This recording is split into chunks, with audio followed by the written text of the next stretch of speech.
नमस्कार दोस्तों, आपका स्वागत है आपकी अपनी यूट्यूब चैनल बीपीएम नॉलेज में। आज हम लोग बिहार एसएससी के टॉप 50 क्वेश्चन को करने वाले हैं, जो कि सभी एग्जामों के लिए बहुत ही महत्वपूर्ण रहने वाला है। और इनमें से किसी भी प्रश्नों का आंसर जानते हैं तो आप कमेंट बॉक्स में दे सकते हैं। चलिए आज का वीडियो शुरू करते हैं। आज का पहला क्वेश्चन है, कौन सा अंग पाचित भोजन में विषालु पदार्थ का अवशोषण करता है? कौन सा अंग पाचित भोजन में विषालु पदार्थ का अवशोषण करता है? तो ये करता है लीवर। इसका राइट आंसर ऑप्शन डी हो जाएगा। लीवर जो है पाचित भोजन में विषालु पदार्थ का अवशोषण करता है। चलिए अगला क्वेश्चन देख लेते हैं। अगला क्वेश्चन है, मूल द्वारा वनस्पतिक प्रवर्धन किसमें होता है? मूल द्वारा वनस्पतिक प्रवर्धन किसमें होता है? तो ये होता है पोटैटो में। इसका राइट आंसर ऑप्शन ए हो जाएगा। पोटैटो में मूल द्वारा वनस्पतिक प्रवर्धन होता है। चलिए अगला क्वेश्चन देख लेते हैं। अगला क्वेश्चन है, बिहार की द्वितीय राजभाषा क्या है? बिहार की द्वितीय राजभाषा क्या है? तो यह है उर्दू। इस क्वेश्चन का राइट आंसर ऑप्शन ए हो जाएगा। उर्दू बिहार की द्वितीय राजभाषा है। चलिए अगला क्वेश्चन देख लेते हैं। अगला क्वेश्चन है, बिहार के मुख्यमंत्री की नियुक्ति किसने की थी? बिहार के मुख्यमंत्री की नियुक्ति किसने की थी? तो ये की थी बिहार के राज्यपाल ने। इसका राइट आंसर ऑप्शन सी हो जाएगा। बिहार के राज्यपाल ने बिहार के मुख्यमंत्री की नियुक्ति करता है।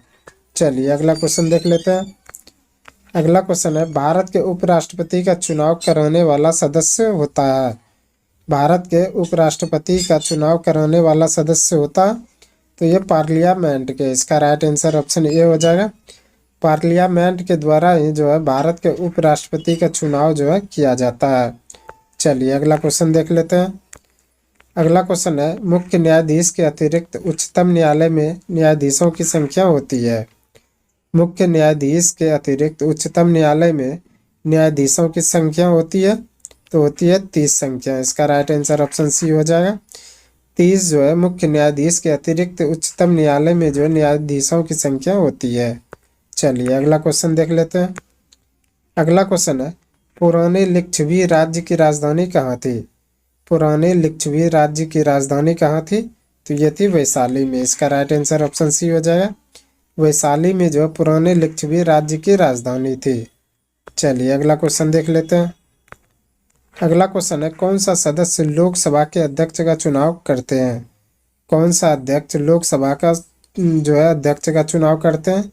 तो ये करते हैं लोकसभा के। इसका राइट आंसर ऑप्शन डी हो जाएगा। लोकसभा के सदस्य लोकसभा का अध्यक्ष का चुनाव करते हैं। चलिए अगला क्वेश्चन देख लेते हैं। अगला क्वेश्चन है, भारत के राष्ट्रपति किन सदस्यों द्वारा चुने जाते हैं?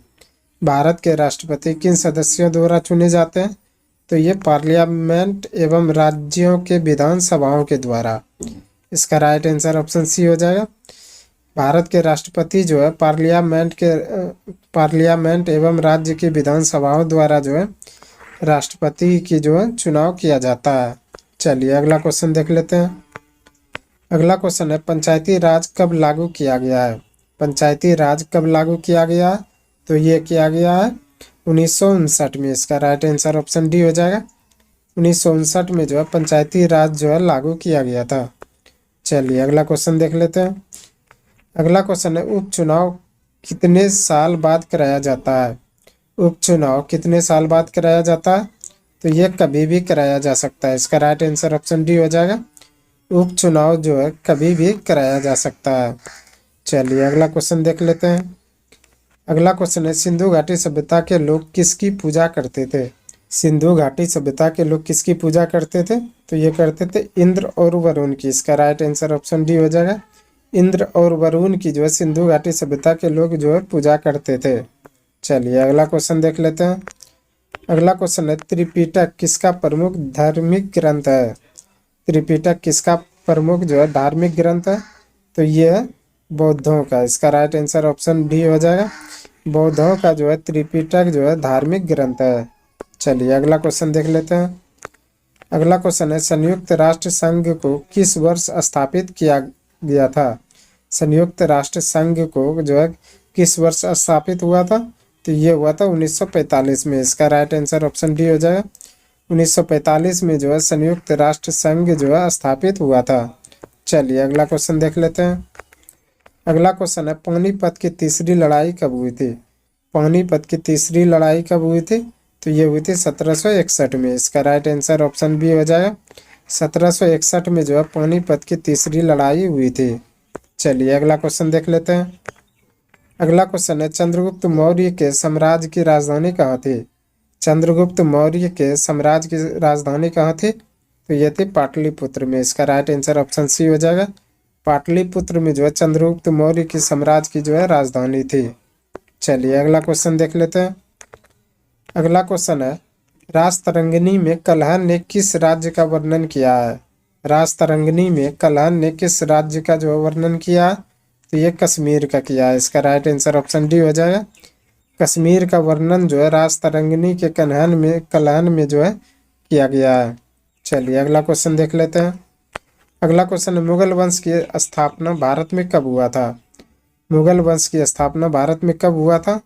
तो ये हुआ था 1526 में। इसका राइट आंसर ऑप्शन बी हो जाएगा। 1526 में जो है मुगल वंश की स्थापना भारत में हुआ था। चलिए अगला क्वेश्चन देख लेते हैं। अगला क्वेश्चन है अशोक महान के पुत्र कौन थे? अशोक महान के पुत्र कौन थे? तो ये थे बिंदुसार। इसका राइट आंसर ऑप्शन बी हो जाएगा। बिंदुसार जो है अशोक महान के पुत्र थे। चलिए अगला क्वेश्चन देख लेते हैं। अगला क्वेश्चन है मध्य प्रदेश के नेपा नगर किसके लिए जाना जाता है? मध्य प्रदेश के नेपा नगर किसके लिए जाना जाता है? तो ये जाना जाता है न्यूज प्रिंट फैक्ट्री के लिए। इसका राइट आंसर ऑप्शन बी हो जाएगा। न्यूज प्रिंट फैक्ट्री के लिए जो है मध्य प्रदेश के जो है नेपा नगर जाना जाता है। चलिए अगला क्वेश्चन देख लेते हैं। अगला क्वेश्चन है भारत सरकार सबसे ज़्यादा राजस्व कहाँ से एकत्रित करती है? भारत सरकार जो है सबसे ज़्यादा राजस्व जो है कहाँ से एकत्रित करती है? तो ये करती है आबकारी कर से। इसका राइट आंसर ऑप्शन डी हो जाएगा। आबकारी कर से जो है भारत सरकार सबसे ज़्यादा जो है राजस्व एकत्रित करती है। चलिए अगला क्वेश्चन देख लेते हैं। अगला क्वेश्चन है नाबार्ड किसका नाम है? नाबार्ड जो है किसका नाम है? तो ये कृषि की सहायता के लिए विशिष्ट बैंक का। इसका राइट आंसर ऑप्शन सी हो जाएगा। कृषि की सहायता के लिए विशिष्ट बैंक को जो है नाबार्ड कहा जाता है। चलिए अगला क्वेश्चन देख लेते हैं। अगला क्वेश्चन है भारत में कुल सिल्क वस्त्रों का लगभग 50% उत्पादन करने वाला राज्य कौन है? भारत में कुल सिल्क वस्त्रों का लगभग 50% उत्पादन करने वाला राज्य कौन सा है? तो यह है कर्नाटक। इसका राइट आंसर ऑप्शन डी हो जाएगा। कर्नाटक जो है भारत में कुल सिल्क वस्त्रों का जो है लगभग 50% उत्पादन करने वाला राज्य है। चलिए अगला क्वेश्चन देख लेते हैं। अगला क्वेश्चन है समुदाय के स्वास्थ्य का किससे पता चलता है? समुदाय के स्वास्थ्य का किससे पता चलता है? तो ये मृत्यु दर से। इसका राइट आंसर ऑप्शन सी हो जाएगा। मृत्यु दर से जो है समुदाय के स्वास्थ्य का जो है पता चलता है। चलिए अगला क्वेश्चन देख लेते हैं। अगला क्वेश्चन है मॉर्निंग स्टार किस ग्रह को कहा जाता है? मॉर्निंग स्टार किस ग्रह को कहा जाता है? तो ये कहा जाता है शुक्र को। इसका राइट आंसर ऑप्शन बी हो जाएगा। शुक्र ग्रह को जो है मॉर्निंग स्टार कहा जाता है। चलिए अगला क्वेश्चन देख लेते हैं। अगला क्वेश्चन है 8 मार्च को किस दिवस के रूप में मनाया जाता है? 8 मार्च को किस दिवस के रूप में मनाया जाता है? तो ये मनाया जाता है विश्व महिला दिवस के रूप में। इसका राइट आंसर ऑप्शन डी हो जाएगा। विश्व महिला दिवस के रूप में जो है 8 मार्च को जो है मनाया जाता है। चलिए अगला क्वेश्चन देख लेते हैं। अगला क्वेश्चन है जब कोई वस्तु पानी में डुबाई जाती है तो उसके भार में कमी किसके बराबर होती है? जब कोई वस्तु पानी में डुबाई जाती है तो उसके भार में कमी किसके बराबर होती है? तो ये बराबर होती है उसके द्वारा हटाए द्रव्य की मात्रा में। इसका राइट आंसर ऑप्शन सी हो जाएगा। उसके द्वारा हटाए द्रव्य मात्रा में जो है जब कोई वस्तु पानी में डुबाई जाती है तो उसके भार में कमी होती है। चलिए अगला क्वेश्चन देख लेते हैं। अगला क्वेश्चन है रक्त का कौन सा अवयव शरीर की मांसपेशियों में ऑक्सीजन एकत्रित करती है? रक्त का कौन सा अवयव शरीर की मांसपेशियों में ऑक्सीजन एकत्रित करती है? तो ये हीमोग्लोबिन। इसका राइट आंसर ऑप्शन बी हो जाएगा। हीमोग्लोबिन जो है शरीर की मांसपेशियों में ऑक्सीजन एकत्रित करती है। चलिए अगला क्वेश्चन देख लेते हैं। अगला क्वेश्चन है, जीवित कोशिकाओं की प्रक्रिया को कौन नियंत्रित करता है? जीवित कोशिकाओं की प्रक्रिया को जो है कौन नियंत्रित करता है? तो ये करता है न्यूक्लियस। इसका राइट आंसर ऑप्शन बी हो जाएगा। न्यूक्लियस जो है जीवित कोशिकाओं की प्रक्रिया में जो है नियंत्रित करता है। चलिए अगला क्वेश्चन देख लेते हैं। अगला क्वेश्चन है, पुष्प में द्विनिषेचन के पश्चात गुणसूत्र की संख्या होती है। पुष्प में द्विनिषेचन के पश्चात गुणसूत्र की संख्या होती है तो ये त्रिगुणित। इसका राइट आंसर ऑप्शन सी हो जाएगा। त्रिगुणित जो है पुष्प में द्विनिषेचन की पश्चात जो है गुणसूत्रों की संख्या होती है। चलिए अगला क्वेश्चन देख लेते हैं। अगला क्वेश्चन है, न्यूजीलैंड का कौन सा पक्षी विलुप्त हो गया है? न्यूजीलैंड का कौन सा पक्षी विलुप्त हो गया? तो ये हो गया मोआ। इसका राइट आंसर ऑप्शन सी हो जाएगा। मोआ जो है न्यूजीलैंड का पक्षी है और वह जो है विलुप्त हो गया है। चलिए अगला क्वेश्चन देख लेते हैं।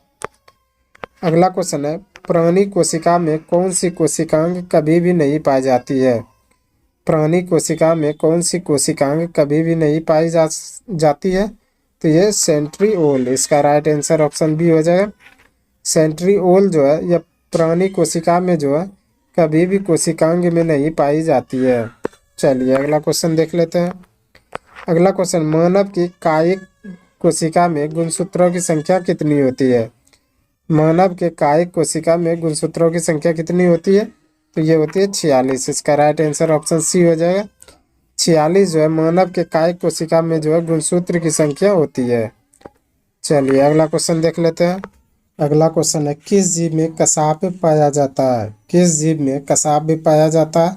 तो ये पाया जाता है पैरामीशियम में। इसका राइट आंसर ऑप्शन सी हो जाएगा। पैरामीशियम में जो है कसाव पाया जाता है। चलिए अगला क्वेश्चन देख लेते हैं। अगला क्वेश्चन है, रसोई गैस एलपीजी में मुख्यतः होती है। रसोई गैस यानी कि एलपीजी में मुख्यतः होती है तो ये होती है ब्यूटेन और प्रोपेन का मिश्रण। इसका राइट आंसर ऑप्शन सी हो जाएगा। ब्यूटेन और प्रोपेन का मिश्रण जो है रसोई गैस में यानी कि होती है। चलिए अगला क्वेश्चन देख लेते हैं। अगला क्वेश्चन है, जल जिसमें कैल्शियम अथवा मैग्नीशियम के घुलनशील लवण होते हैं क्या कहलाता है? जल जिसमें कैल्शियम अथवा मैग्नीशियम की घुलनशील लवण होते हैं क्या कहलाता? तो यह कहलाता कठोर जल। इसका राइट आंसर ऑप्शन ए हो जाएगा। कठोर जल जो है जिसमें कैल्शियम और मैग्नीशियम जो है घुलनशील होते हैं कठोर जल कहलाते हैं। चलिए अगला क्वेश्चन देख लेते हैं। अगला क्वेश्चन है, संयुक्त राष्ट्र संघ दिवस कब मनाया जाता है? संयुक्त राष्ट्र संघ दिवस कब मनाया जाता है? तो मनाया जाता है 24 अक्टूबर को। इसका राइट आंसर ऑप्शन ए हो जाएगा। 24 अक्टूबर को जो है संयुक्त राष्ट्र संघ दिवस मनाया जाता है। चलिए अगला क्वेश्चन देख लेते हैं। अगला क्वेश्चन है, पौधे मिट्टी में घुले हुए नाइट्रेट को अवशोषित करते हैं तथा उन्हें किसमें परिवर्तित कर देते हैं? पौधे मिट्टी में घुले हुए नाइट्रेट को अवशोषित करते हैं तथा उन्हें किसमें परिवर्तित कर देते हैं? तो कर देते हैं प्रोटीन में। इसका राइट आंसर ऑप्शन डी हो जाएगा।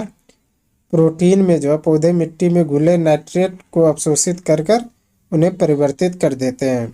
चलिए अगला क्वेश्चन देख लेते हैं। अगला क्वेश्चन है, हवा में परागन को क्या कहते हैं? हवा में परागन को क्या कहते हैं? तो ये कहते हैं वायु परागन। इसका राइट आंसर ऑप्शन सी हो जाएगा।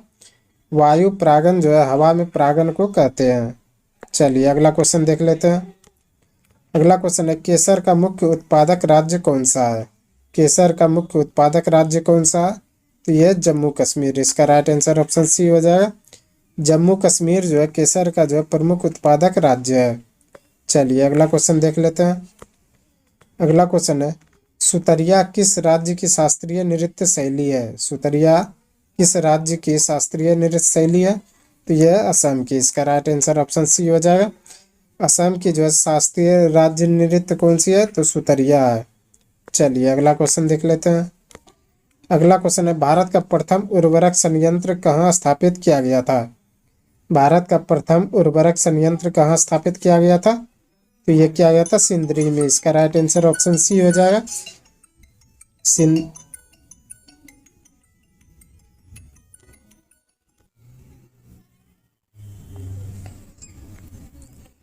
अगला क्वेश्चन है, भारत का प्रथम उर्वरक संयंत्र कहाँ स्थापित किया गया था?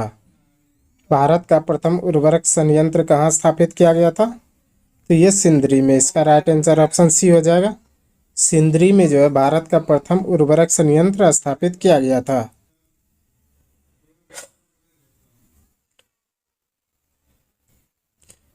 चलिए अगला क्वेश्चन देख लेते हैं। अगला क्वेश्चन है, निम्नलिखित में से किस सिख गुरु ने गुरुमुखी लिपि की शुरुआत की? निम्नलिखित में से किस सिख गुरु ने गुरुमुखी लिपि की शुरुआत की? तो ये कहते गुरु अंगद देव ने, इसका राइट आंसर ऑप्शन ए हो जाएगा। गुरु अंगद देव ने जो है गुरुमुखी लिपि की जो है शुरुआत की थी। चलिए अगला क्वेश्चन देख लेते हैं। अगला क्वेश्चन है, किसी भी राजनीतिक दल को राष्ट्रीय दल बनने के लिए कितने राज्यों में मान्यता जरूरी है? किसी भी राजनीतिक दल को राष्ट्रीय दल बनने के लिए कितने राज्यों में मान्यता जरूरी है? तो 4 राज्यों में, इसका राइट आंसर ऑप्शन ए हो जाएगा। 4 राज्यों में जो है किसी भी राजनीतिक दल को जो है राष्ट्रीय दल बनने के लिए जो है जरूरी है। चलिए अगला क्वेश्चन देख लेते हैं। अगला क्वेश्चन है, निम्नलिखित में से किस क्षेत्र में भारत प्रथम सहकारी आंदोलन का आरंभ हुआ था? निम्नलिखित में से किस क्षेत्र में भारत में प्रथम सहकारी आंदोलन का जो है आरंभ हुआ था? तो ये हुआ था कृषि ऋण में, इसका राइट आंसर ऑप्शन ए हो जाएगा। कृषि ऋण में जो है भारत में प्रथम सहकारी आंदोलन हुआ था। चलिए अगला क्वेश्चन देख लेते हैं। अगला क्वेश्चन है, निम्बू बजागो नामक बांध निम्नलिखित में से कौन सी नदी पर स्थित है? निम्बू बजागो नामक बांध निम्नलिखित में से कौन सी नदी पर है? तो यह सिंधु नदी पर, इसका राइट आंसर ऑप्शन ए हो जाएगा। सिंधु नदी पर जो है कौन सा बांध है? तो निम्बू बजागो। चलिए अगला क्वेश्चन देख लेते हैं। अगला क्वेश्चन है, किसी वस्तु की कीमत में वृद्धि से क्या अभिप्रेरित है? किसी वस्तु की कीमत में वृद्धि से क्या अभिप्रेरित है? तो यह मुद्रा के मूल्य में गिरावट और वस्तु के मूल्य में वृद्धि, इसका राइट आंसर ऑप्शन डी हो जाएगा। मुद्रा के मूल्य में गिरावट और वस्तु के मूल्य में वृद्धि किसी भी वस्तु की कीमत में जो है वृद्धि का अभिप्रेरित है। चलिए अगला क्वेश्चन देख लेते हैं। अगला क्वेश्चन है, निम्नलिखित में से कौन सी पार्टी या संगठन डॉक्टर अंबेडकर द्वारा स्थापित नहीं किया गया है? निम्नलिखित में से कौन सी पार्टी या संगठन डॉक्टर अंबेडकर द्वारा जो है स्थापित नहीं किया गया? तो यह दलित मुक्ति मोर्चा है, इसका राइट आंसर ऑप्शन ए हो जाएगा। दलित मुक्ति मोर्चा जो है यह डॉक्टर भीमराव अंबेडकर द्वारा जो है स्थापित नहीं की गई है। चलिए अगला क्वेश्चन देख लेते हैं। आज का अंतिम क्वेश्चन है, जल शोधन का कौन सा तरीका सूक्ष्म जीवों को नष्ट नहीं करता है? जल शोधन का कौन सा तरीका सूक्ष्म जीवों को नष्ट नहीं करता है? तो निस्यंदन, इसका राइट आंसर ऑप्शन सी हो जाएगा। निस्यंदन जो है जल शोधन का जो है यह तरीका जो है सूक्ष्म जीवों को नष्ट नहीं करता है। आज के लिए बस इतना ही। हमें उम्मीद है कि ये वीडियो आपको पसंद आया होगा। अगर पसंद आया तो प्लीज़ लाइक कमेंट शेयर और चैनल को सब्सक्राइब जरूर करें। धन्यवाद।